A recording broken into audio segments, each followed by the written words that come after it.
They whispered about her the moment she boarded. Her clothes were wrinkled. Her hair, tied in a loose bun, had strands of gray showing.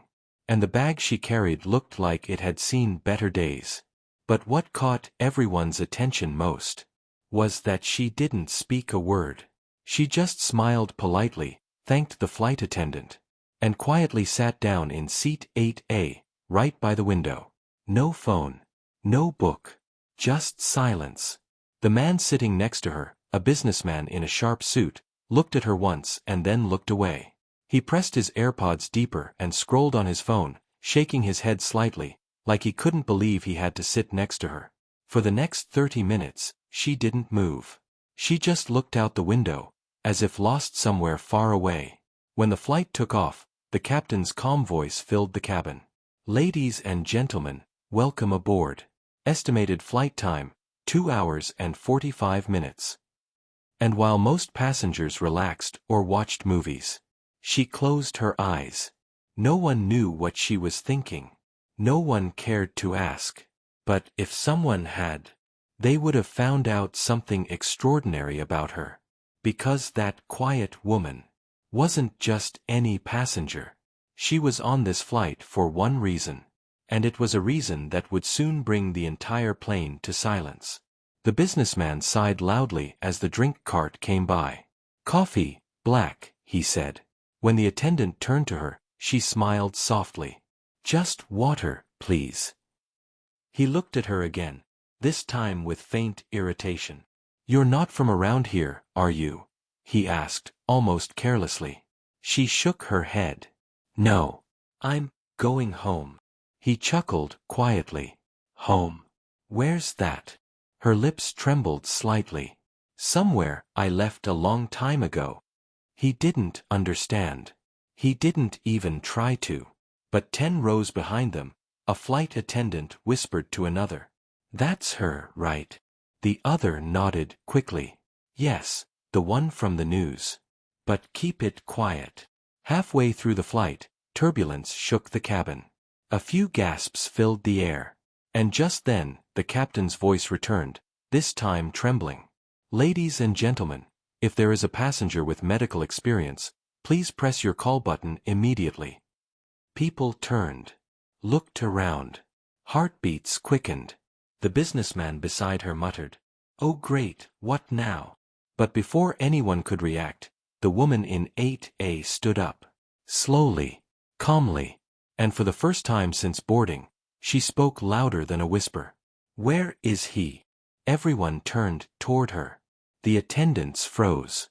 You're a doctor?" one asked. The woman paused. Her voice broke. "Not exactly," she said softly. "But I can help." She walked down the aisle as every pair of eyes followed her. The businessman frowned, confused. Who was this woman? A small crowd gathered near the back. A man was slumped in his seat, unresponsive. The woman knelt beside him, hands trembling yet sure.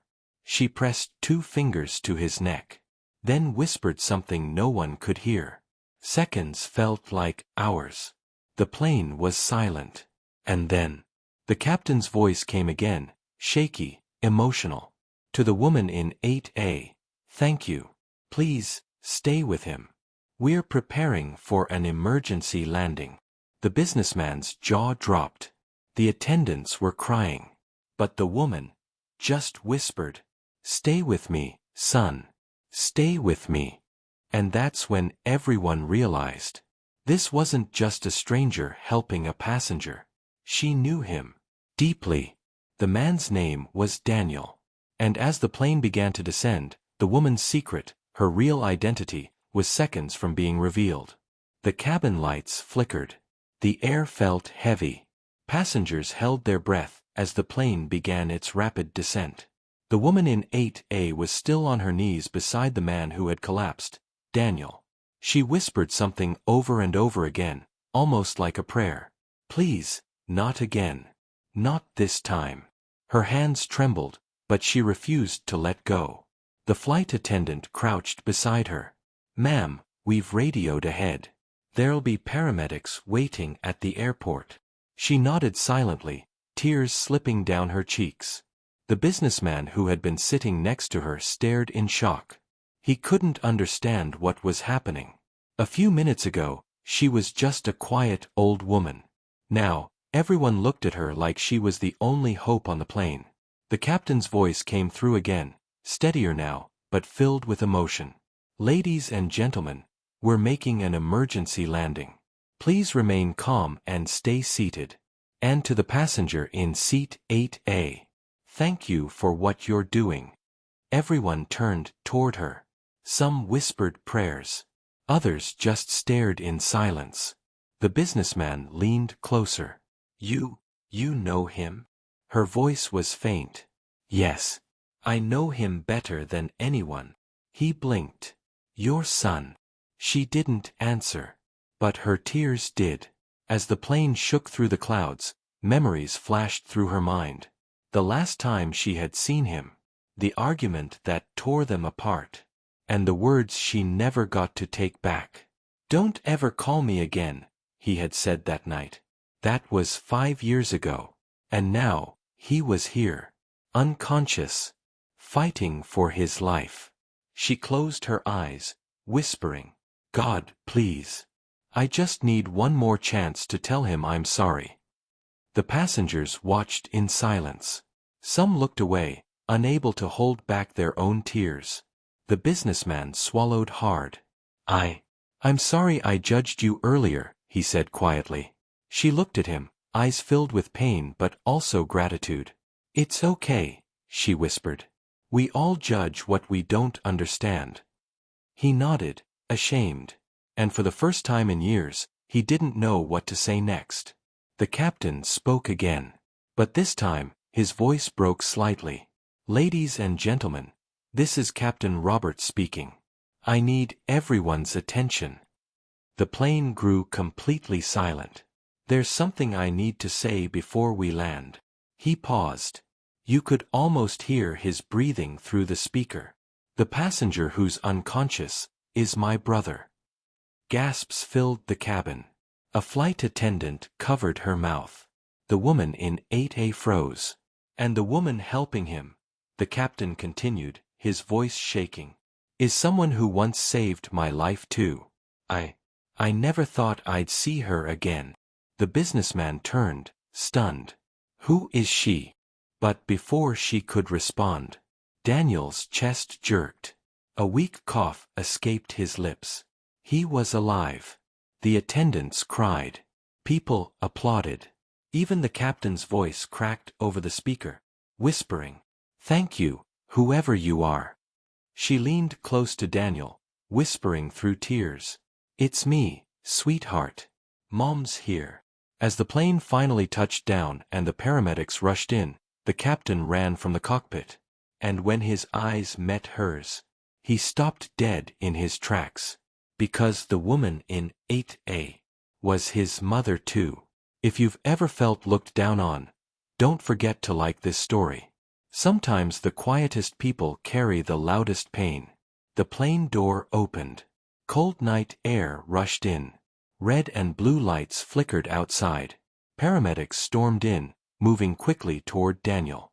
"Pulse is weak, but he's breathing," one said.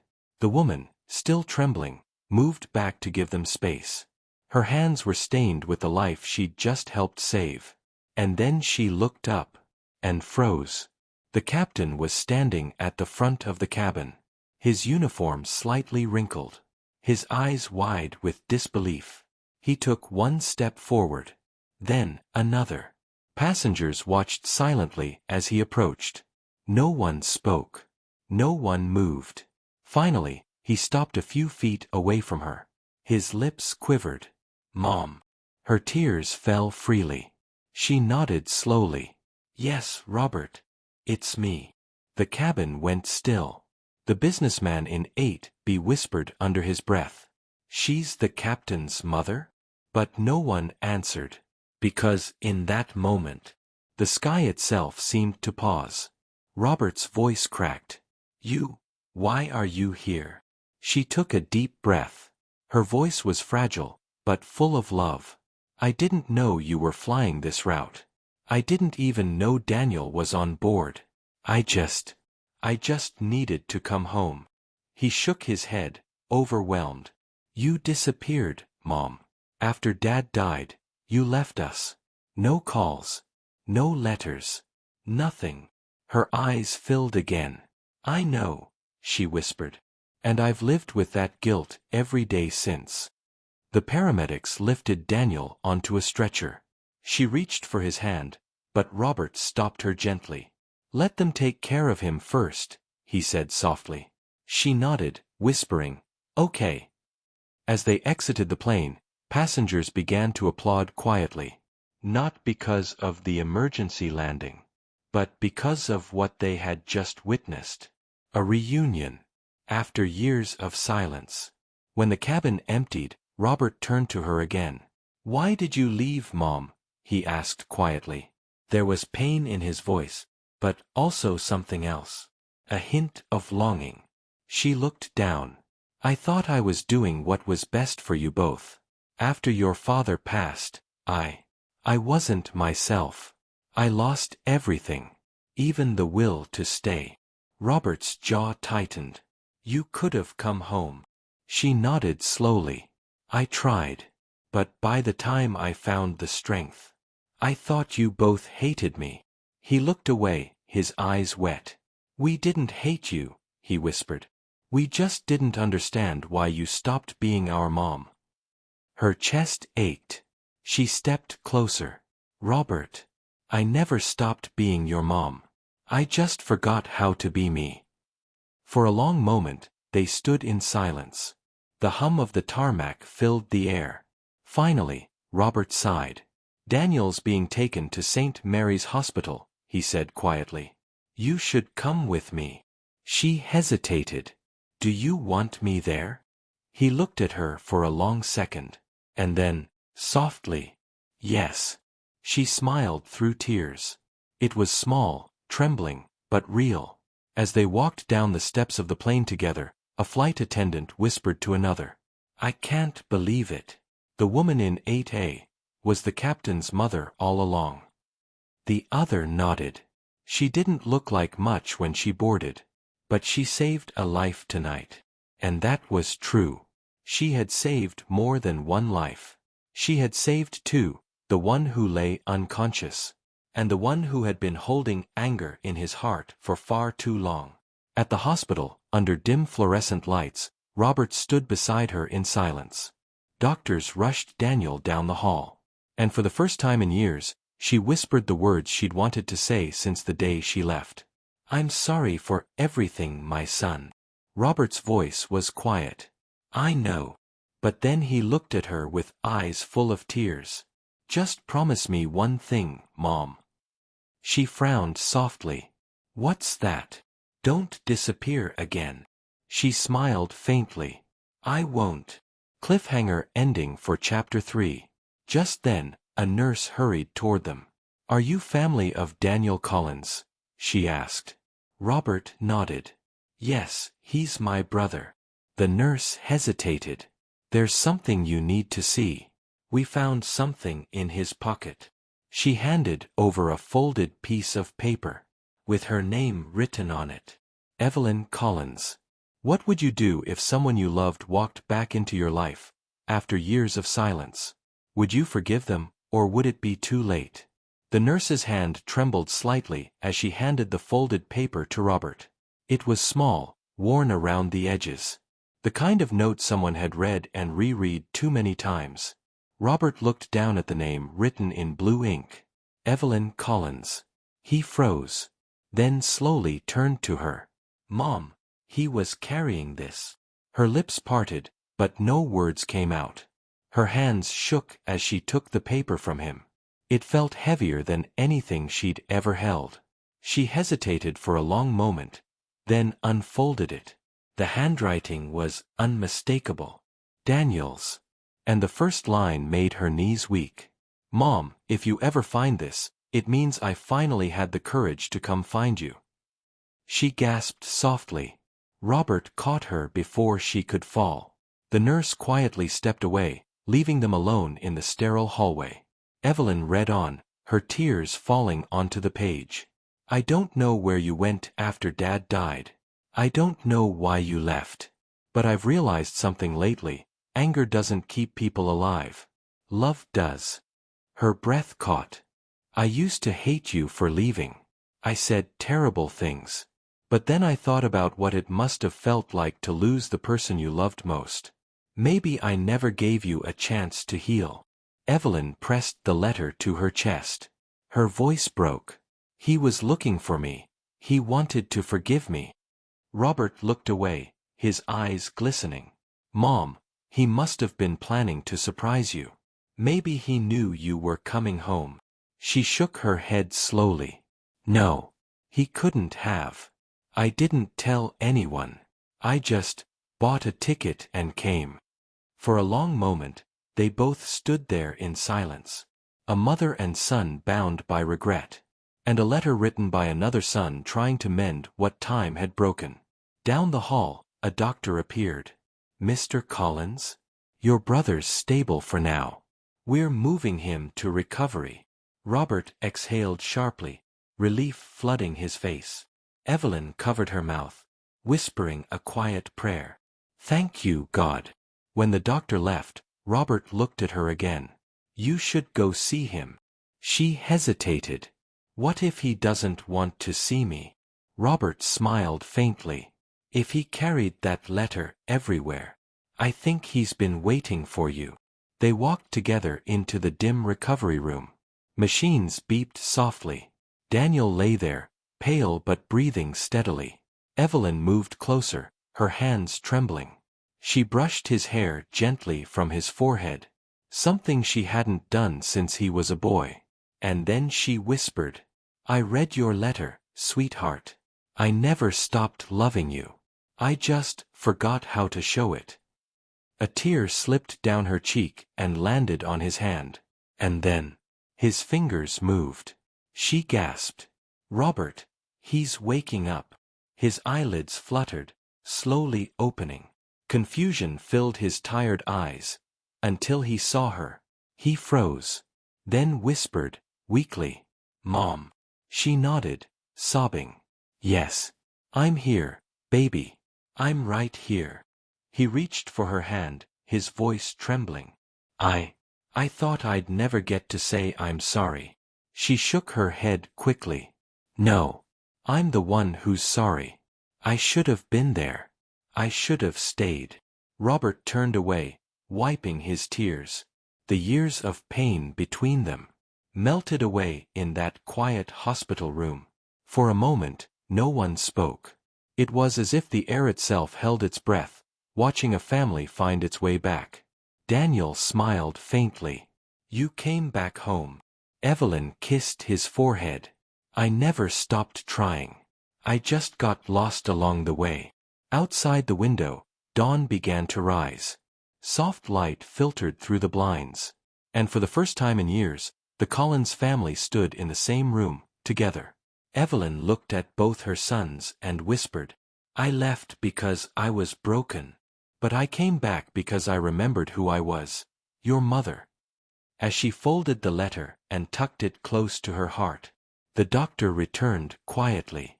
There's something else, he said gently. He handed her a small envelope that had been inside Daniel's jacket. On the front, written in the same shaky handwriting, were 5 words. For Mom.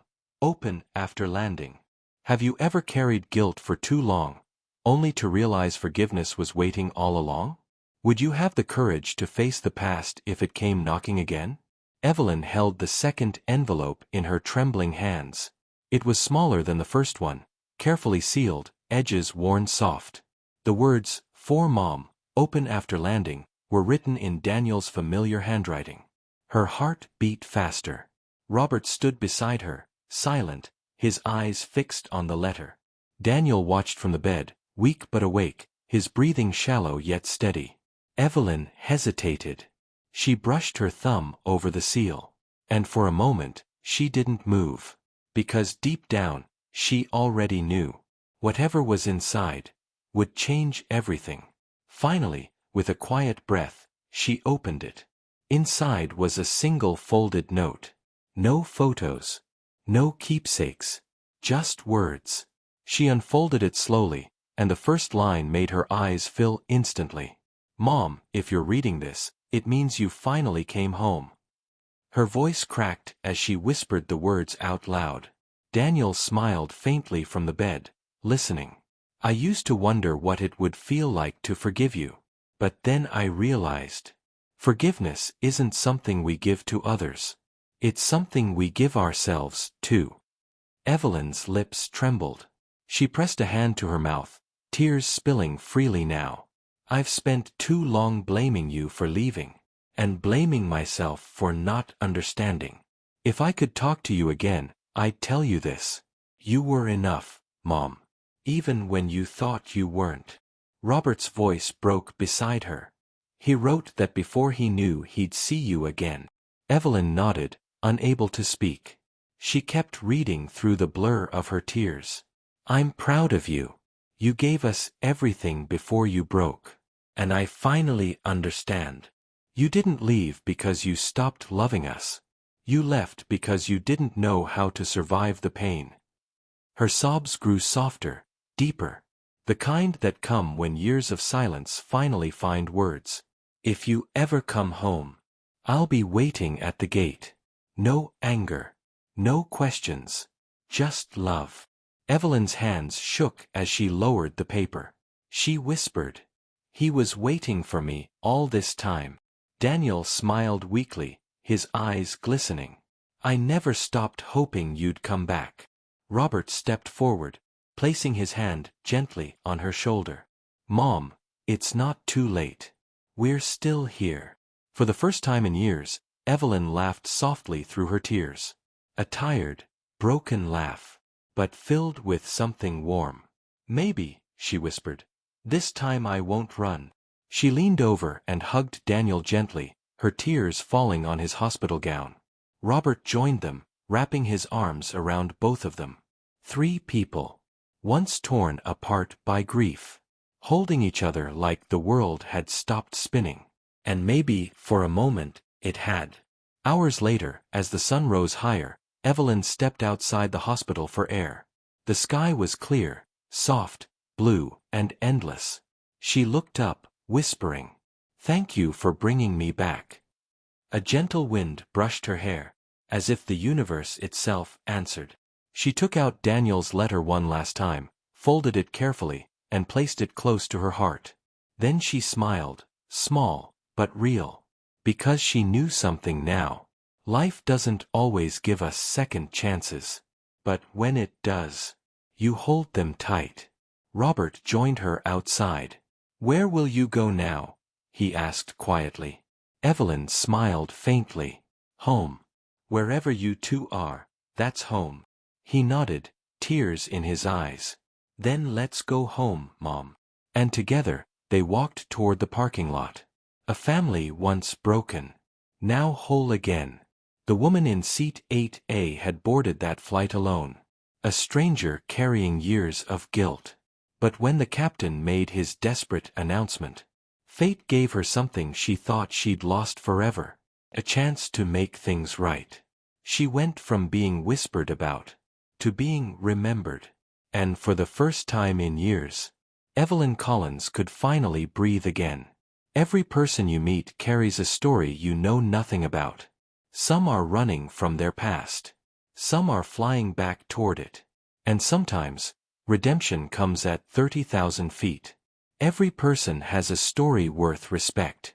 What would you have done differently? Share your thoughts below.